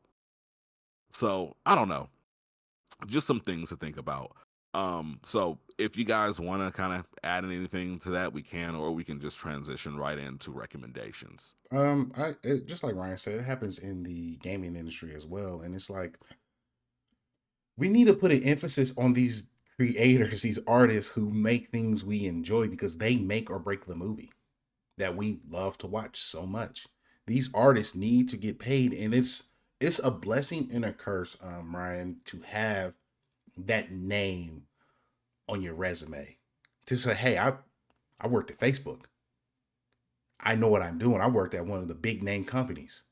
That gives you some type of prestige. If you go somewhere else, they're gonna pay you big bucks, but at the same time, you're mental. You're not going to be treated in the same. You're going to be put as a workhorse because at these big companies, they look at results and results only. It's all they care about. Mm-hmm. And I mean, artists, I believe, need to start unionizing. They need to start putting together these groups that look out for each other because I totally agree. You are making things that we enjoy so much, and no matter how much I enjoy it, I do not want you to have crunch time. Do not force yourselves to be Yeah. overworked. If And let's be real, like how many of these Marvel movies would we really watch without the CGI? Would be watching a bunch of middle-aged men running around with green backgrounds. Imagine Avatar. ugh, ugh, Just saying. the grossness, the ew. Yeah. Like that's extremely cringeworthy. Like these actors get paid to go and pretend in a green room. Granted, that's not always the case. And then there are a armada of nerds behind the scenes that animate and bring these things to life. And I don't think those people should be mistreated. They should be respected and they should be treated like. I don't know if this means that Disney and Marvel need to like create their own in-house studio and give them benefits and pay them and treat them as employees under the Mickey Mouse umbrella, or if this means that these companies that are being contracted out need to unionize so that way next time they come up against Disney or Marvel or or any other game studio, there's like, hey, yeah, we can do this, but our union says that we need 18, 24 months to get this done. Like I don't know, like I'm sure like this is something that people that get paid a lot more than any of us will probably ever get paid in our lifetimes are getting paid to figure out. um and if they are getting paid that money, I think it's time that they use those resources, they pool those super brains together and they figure it out, because a lot of us now are in situations, personally all of us I think are in situations where we've kind of reviewed and are attempting to rework our career paths in life because we have been shuffled in situations where we were the number and just the number that the results were attached to. And that doesn't feel good. So I send positive vibes, hopes, prayers, love to the 50,000 people this week alone that were laid off throughout the tech industry. Mm-hmm. Much love to 343 Studios, all of those, CGI studios that are creating the movies that we love, from Sonic to Marvel to Avatar to the TV shows, everything in between. Like, let's find a way to get these people a better means of living and a better work-life balance. Um, so unless you guys have anything else, let's go ahead and get into our recommendations. Yeah. So, um, I would like to say, mass no makes no kin. You missed our typical shit on Microsoft session. You missed all the goodness, but we can have an open dialogue conversation here soon. But I can go first for recommendations since I'm the last weekend. First and foremost, Pac, we know you couldn't be here because you had company. Shout out to my boy for being in town. Um, we'll see you next weekend. And two, um, I was going to say something that was going to be. Damn, I lost my recommendation just that quick. Shit. It's okay, because I have 3 recommendations. Okay. Um, that's rough. Uh, damn it. I completely come back to me because I literally Okay. just spaced. All right, Lady Gunner, what do you got for us this week? Um, hold on. Actually, you go, Greg. You go. You go. Okay. So my first recommendation is directly for you, Mace No Ken. Um, One, show up on time. If you can't show up on time, that's fine. Why? Because you can go to youtube.com/ at Blerd Lines Media, and you can click on that live tab where you can actually go back and rewatch any episode of our live shows from the podcast as well as our streams. So definitely go back because Microsoft has ripped a new one. And I know you get off on those things. Those are really exciting to you. So definitely go check that out. Um, Recommendation 2, which is actually my real life recommendation, which I've kind of alluded to earlier. If people are excited about things, let them be excited. You know, like I get it to a certain extent, and sometimes I'm guilty of it too. My wife sees a movie that she likes, and I'm like, oh, that looks interesting. And then another time she sees a movie that she likes, and I'm like, ooh, that looks like some cheap Lifetime garbage. So I am sometimes guilty of this as well. But please, like, let people be excited about the things they want to be excited about. Try not to just rain on anyone's parade too often. It's a really bad habit that we have here on the internet. And then 3, as of now, our first episode of our new series in the works. It's kind of like a pilot, so bear with us as we kind of nail down this formula. But our new and first episode of The Breaks, which is a show that we hope to continue throughout the year, where we'll be analyzing and breaking down some of our favorite movies and TV shows throughout this year. First episode just went live again right here on youtube.com/ at Blerd Lines Podcast. So as we wrap up the show, go check out that first episode as it is breaking down the first episode of The Last of Us, the HBO series, featuring me and a longtime friend of the show, D-Rain TV. So definitely go check that out. There's a lot of good stuff in there. I did some new editing tricks and such. We've got some clips and pointing out some things that you may have missed, some things that maybe you did notice, and maybe you want to compare with some of the things that we caught. So definitely go check that out. It is live now, and I will even drop the link right here in the chat. So when the show's done, if you guys need more Blerd Lines Media goodness, you can go check that out. Yeah.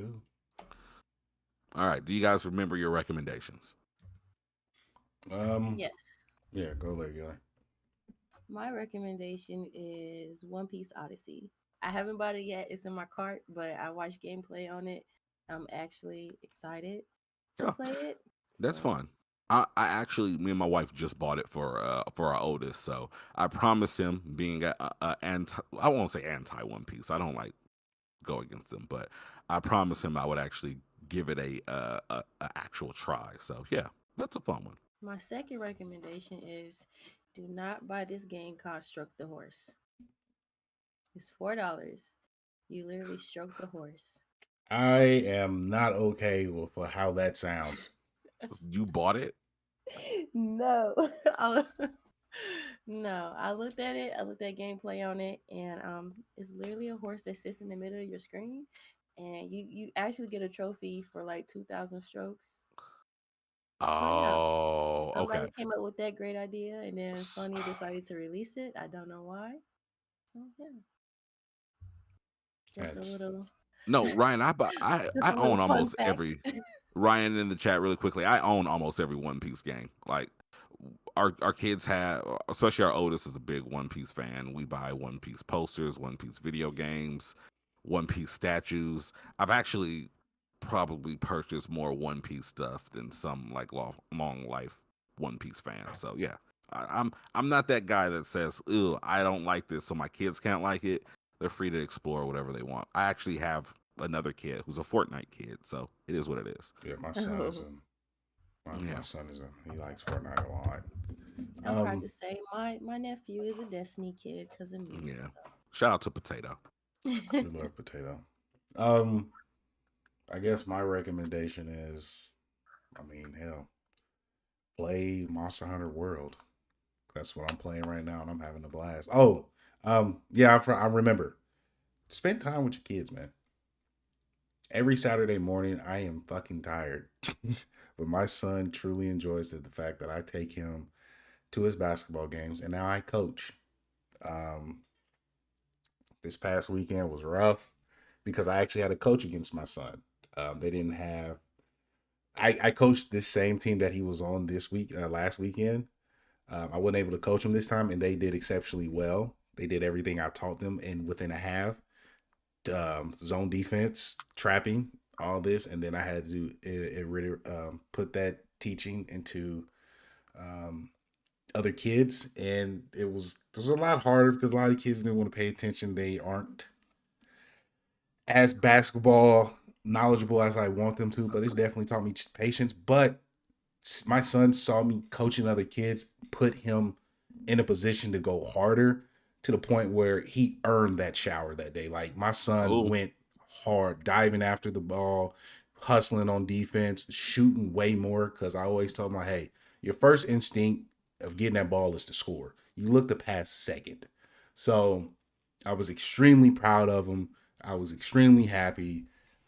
It gave me some good input of what being a father is. I'm tired every Saturday morning, but 10 a.m. and I'm out on the court putting in coaching, so it was fun. Yeah, there you go. So I love it. With that here, it looks like we've got all our recommendations out. Definitely go play Stroke the Horse. Very quickly, Lady Gunner. So there's a bunch of games that are released on PlayStation that are simply there for what's referred to as a trophy whore. People that will play a game simply because they want to get that platinum trophy. Another game like that is I Am Mayo and I Am Mayo number 2, which you literally just tap the mayo into the jar opens, and after you do that so many times, you get all the trophies, then the platinum trophy. So effectively, that's what the $4 they're paying for is not actually for the game, but to boost those trophy ratings. Crazy stuff, right? Yeah. But yeah, with that there, we appreciate everybody coming by today. It's always a good time when we can get together, talk about some nerdy news. Hopefully next week we've got more good news than bad news. So this was a little sad, a little sad time. But definitely to everybody that's pulled up, of course, Captain and you, who for some reason is magically in the chat and on the show. T. Will the Don, Demigod Sean showed up. Ryan, of course, Lady Gunner, also with the black wizardry skills. Liv. Anyone else that I might be forgetting, makes no can. Last week I forgot Julian was just sick with it. I didn't realize you were in the chat. So thank you as well if you're somewhere creeping around. If not, oh well, you're dead to me. But regardless, you guys could have been anywhere in the world this Sunday morning, but you were here with us, and that means the world to us. So with that being stated, you guys deserve to tell Ryan Shelf happy birthday and to play The Last of Us 2 and stop hating it so much. And then you also deserve the hardy, and the also hardiest. gang, Ryan. We talked Happy about birthday. that on our new type of show called The Break. Greg dropped the link, so check it out. Be on the lookout for episode 2 because we are watching Last of Us 2. So with that, we are out of here, and you guys have a great rest of the day. Peace.